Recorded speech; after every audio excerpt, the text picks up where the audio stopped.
Hello friends, welcome to engineer study circle. एक बार फिर से आपका स्वागत है हमारे यूट्यूब चैनल में। जैसा कि आपको पता है ये क्लास 6 है और आज हम लोग पढ़ेंगे समास यानी कि कंपाउंड के बारे में, जो कि आपके लिए UP TET, C TET, UP triple S C, JE, UP PCL और आने वाले जितने भी इम्पोर्टेंट एग्ज़ाम्स हैं उनके लिए बहुत ही ज़्यादा, उनके पॉइंट ऑफ व्यू से बहुत ही ज़्यादा इम्पोर्टेंट होगा और उन लिए हेल्पफुल होगा।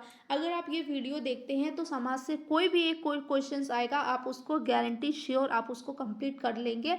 अगर आप नए हैं इस चैनल पे तो प्लीज़ उसको सब्सक्राइब करिए और बेल आइकन पे क्लिक करिए ताकि आपको ये जितने भी एजुकेशनल वीडियोस हैं वो मिलते चले। तो चलिए स्टार्ट करते हैं बिना टाइम वेस्ट करते हुए।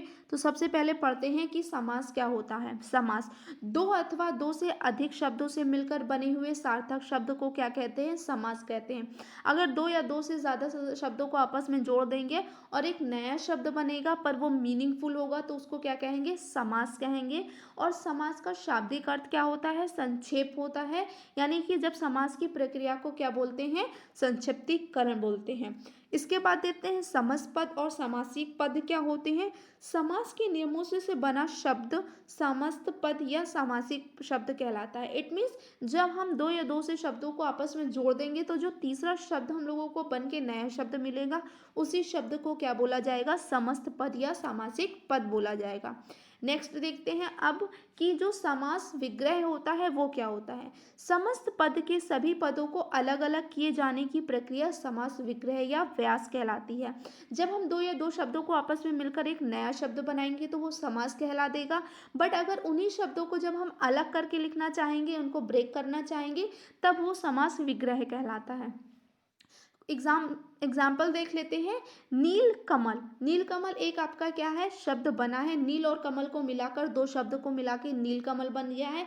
पर अब हम इसका विग्रह करेंगे तो इसका विग्रह मीन्स उसका अर्थ क्या होगा? नीला है जो कमल। इसी तरीके से चौराहा। चौराहा मीन्स क्या होता है? चार राहों का समूह। दशानन, दश है आनंद जिसके, मीन्स किसको कहते हैं? रावण को कहते हैं। अब देखते हैं समास के भेद। समास के कितने भेद होते हैं? समास के 6 भेद होते हैं। एक होता है आपका अव्ययी समास। फर्स्ट कौन सा होगा आपका? अव्ययी समास होगा आपका। नेक्स्ट है तत्पुरुष समास, द्विगु समास, कर्मधारय समास, द्वंद्व समास और बहुव्रीहि समास। तो चलिए स्टार्ट करते हैं। फर्स्ट है हम लोगों का अव्ययी भाव समास जिसको एडवर्बियल कंपाउंड भी कहते हैं।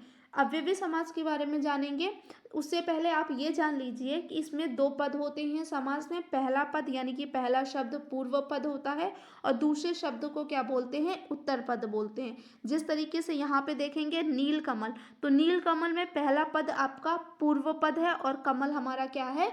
उत्तर पद है। कमल क्या है? उत्तर पद है। अब देखते हैं तो इसमें पहला पद क्या आ जाएगा? अनु हो गया, प्रति, भर, यथा, यावत, हर आदि होता है। तो ये सब आपके क्या हो जाएंगे? पूर्व पद हो जाएंगे। तो चलिए एक एग्जाम्पल लेके आपको समझा देते हैं। तो इसमें पूर्व पद हम लोग ले लेते हैं प्रति और इसमें उत्तर पद हम लोग ऐड करते हैं दिन। तो इसका जो समस्त पद बन के आता है वो क्या बन के आता है? प्रतिदिन। क्या बन के आएगा? वो शब्द बन के आएगा प्रतिदिन। पर आप यहाँ पे देखेंगे तो प्रतिदिन इसका अर्थ क्या होगा? इसका अर्थ होता है प्रत्येक दिन। मीन्स विग्रह करेंगे तब क्या आएगा? प्रत्येक दिन आएगा। प्रत्येक दिन में आपका क्या हो जाएगा? पूर्व पद प्रधान हो गया, इसमें प्रति हट गया तो प्रत्येक दिन मतलब हर एक दिन बोल सकते। उसी तरीके से क्या हो जाएगा आपका? यथा संभव। दूसरा क्या हो गया? यथा संभव। तो इसका अर्थ बन जाए, जो समस्त पद बनेगा यथा संभव बनेगा, बट विग्रह करने पे होगा जैसा संभव हो। तो यथा यहाँ पे क्या हो गया? लुप्त हो गया। आगे देखते हैं तत्पुरुष समास। क्या देखते हैं हम लोग? तत्पुरुष समास। तत्पुरुष समास मीन्स होगा डिटर्मिनेटिव कंपाउंड। क्या होता है? Determinative compound. जिस समास में उत्तर पद प्रधान हो, पूर्व पद उत्तर पद आपको समझा चुके हैं, तो अब यहाँ पे उत्तर पद प्रधान होगा तो इनके निर्माण में दो पदों के बीच कारक चिन्ह का लोप हो जाता है।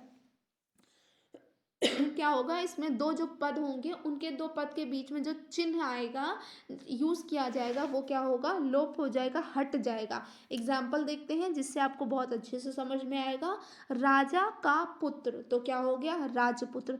तो यहाँ पे जो का है वो क्या है, आपका तत्पुरुष का जो बीच का अकारक चिन्ह है वो क्या है, लुप्त हो गया है।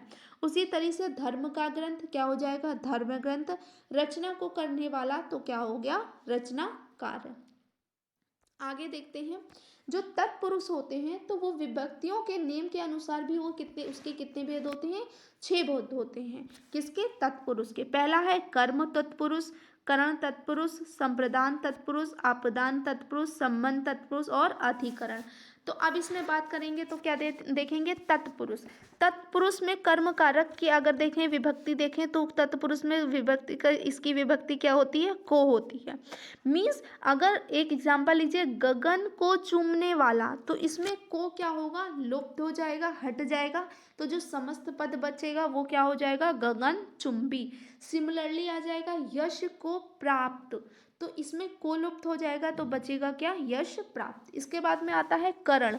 तो करण का मीन्स होता है से और के द्वारा। करण का मीन्स क्या होता है, से होगा या होगा के द्वारा। तो अब इसमें क्या होगा, दो शब्दों के बीच में जो के और से और के द्वारा होगा वो विलुप्त हो जाएगा। जैसे करुणा से पूर्ण, तो क्या हो जाएगा, करुणापूर्ण।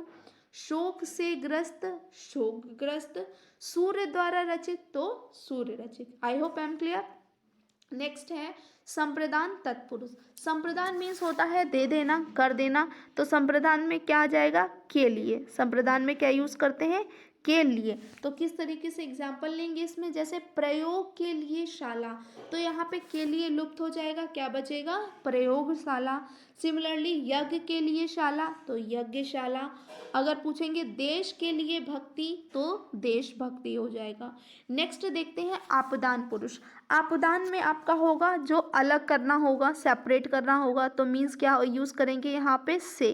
क्या यूज करेंगे, से। किस तरीके से, धन से हीन धनहीन हो जाएगा। पद से च्युत तो पद च्युत हो जाएगा। देश से निकाला तो देश निकाला। जल से हीन तो क्या कर देंगे, जलहीन कर देंगे। नेक्स्ट देखते हैं हम लोग संबंध तत्पुरुष। कौन सा है, संबंध। तो संबंध अगर बताता है तो संबंध मीन्स क्या बताएगा, आपका संबंध बताएगा का, किसका बताएगा, का, के और की। संबंध में क्या बताता है, का के की बनाएगा। किस तरीके से, जैसे राजा का पुत्र राजपुत्र हो जाएगा। शिव का आलय शिवालय हो जाएगा। ठीक है, विद्या का सागर विद्यासागर। नेक्स्ट लेते हैं अधिकरण। तो अधिकरण में क्या आता है, अधिकरण में आपका आ जाएगा में और पर। क्या हो जाएगा, अधिकरण में आता है में और आता है आपका पर आता है। तो ये विलुप्त हो जाएंगे। तो एग्जाम्पल लेते हैं, शोक में मग्न तो शोक मग्न हो गया। जैसे आप पर बीती तो इसका क्या बन जाएगा, आप बीती। नेक्स्ट लेते हैं कला में श्रेष्ठ तो कला श्रेष्ठ। I hope I am clear, आपको ये प्रॉपरली समझ में आ रहा होगा अच्छे से। नेक्स्ट देखते हैं आपका थर्ड वाला। थर्ड क्या है, कर्मधारय समास। कर्मधारय समास मीन्स अपोजिशनल, जो अपोजिशनल कंपाउंड होता है उनको कर्मधारय समास कहते हैं। डेफिनेशन है, जिस समास पद का उत्तर पद प्रधान हो तथा पूर्व पद व उत्तर पद में उपमान उपमेय हो तथा विशेषण विषय हो से संबंध हो तो कर्मधारय समास कहलाते हैं। विशेषण मतलब जो किसी भी शब्द की स्पेशलिटी बताते हैं, स्पेशलिटी बताते हैं, वो विशेषण होता है। और जिस शब्द की विशेषण बताया जाता है उस शब्द को विशेष्य कहते हैं। एग्जाम्पल लेते हैं, इसका अगर देखेंगे पहचान कि आप कैसे पहचान पाएंगे, तो इसमें आपको पहचान मिलेगा दो शब्दों के बीच में है जो मिलेगा या मिलेगा के समान। जैसे कमल के समान चरण, तो इसका मीन क्या है, चरण कमल। तो चरण कमल है तो यहाँ पे आपका कमल होगा, कमलक नहीं है, तो चरण कमल है। नेक्स्ट है कनक की सी लता तो कनक लता। परम है जो आनंद, इट मीन्स परमानंद। परम है जो आनंद, परमानंद। अब इसके बाद देखते हैं नेक्स्ट हमारा कौन सा है, नेक्स्ट है द्विगु समास। द्विगु समास मीन्स आपका क्या हो जाएगा, न्यूमरियल जो कंपाउंड होंगे उनको द्विगु समास कहते हैं। जिस समास पद का पूर्व पद संख्यावाचक विशेषण हो वह द्विगु समास कहलाता है। इसमें समूह या समाहार का ज्ञान होता है। हम कैसे पहचानेंगे कि हमें उसमें क्या मिलेगा, एग्जाम्पल में समूह या समाहार मिलेगा, तो हम किसकी बात कर रहे हैं, द्विगु समास की बात कर रहे हैं। किसकी, द्विगु या आपका न्यूमेरियल आपका हो जाएगा, न्यूमेरियल कंपाउंड्स हो जाएगा। एग्जाम्पल लेते हैं, 7 सिंधुओं का समूह मीन्स सप्त सिंधु, समूह आ गया ना, तो 7 सिंधुओं का समूह सप्त सिंधु। तीनों लोकों का समाहार मतलब तीनों लोकों को आपस में मिला दिया गया तो उसको क्या बना, त्रिलोक बना। सिमिलरली क्या हो जाएगा, 7 दिनों का समूह तो उसको क्या कहते हैं, सप्ताह कहते हैं। क्या कहते हैं, सप्ताह कहते हैं। इसके बाद में आता है हम लोगों का द्वंद्व समास। क्या आता है, द्वंद्व समास आता है। जिस समस्त पद के दोनों पद प्रधान हो तथा विग्रह करने पर और अथवा या एवं लगता हो वह द्वंद्व समास कहलाता है। मीन्स इसमें क्या है, जो दोनों पद ही प्रधान है मतलब दोनों पद का यूज कर लेंगे हम, और उन शब्दों के बीच में क्या आ जाएगा, आपका अथवा आ जाएगा, या आ जाएगा, और आ जाएगा, एवं लगा सकते हैं। ठीक है, एग्जाम्पल देखते हैं, नदी और नाला नहीं होगा, नाला होगा, क्या होगा, नदी और नाला हो जाएगा, तो इसका क्या बन जाएगा, नदी नाले। नेक्स्ट है पाप और पुण्य, तो क्या बन जाएगा, पाप पुण्य बन जाएगा। ठंडा और गरम, गरम तो ठंडा गरम, या तो ठंडा या गरम करेंगे तो ठंडा गरम हो जाएगा। इस तरीके से आप इसको यूज कर सकते हैं। चलिए अब देखते हैं, नेक्स्ट है आपका और लास्ट है, नेक्स्ट और लास्ट है जिसको क्या कहते हैं, बहुव्रीहि समास कहेंगे। क्या कहेंगे इसको हम लोग, बहुव्रीहि समास कहेंगे। जिस समस्त पद में कोई पद प्रधान नहीं होता, दोनों पद मिलकर किसी तीसरे पद की ओर संकेत करते हैं, उसे बहुव्रीहि समास कहते हैं। बहुव्रीहि समास मीन्स एट्रीब्यूटिव कंपाउंड कहते हैं। तो इट मीन्स क्या हो गया, इसमें दो शब्द हैं, दोनों प्रधान नहीं है, मतलब दोनों का ही छोड़ के एक तीसरा शब्द आपको मिलता है जिससे तीसरे शब्द की बात कर रहे होते हैं। जैसे नीलकंठ, नीलकंठ किसको कहते हैं, शिव को कहते हैं। क्यों कहते हैं, बोलते हैं नीलकंठ मतलब नीला है कंठ जिसका, मतलब जिनका गला कैसा है, नीला है। किनके बारे में बात कर रहे हैं, शिव जी के। सिमिलरली गिरिधर यानी कि गिरि को धारण करने वाला है, जो गिरि मीन्स पर्वत, आपको पता है श्री कृष्ण ने ही पर्वत को उठाया था, तो गिरिधर किसको बोलते हैं, कृष्ण भगवान को।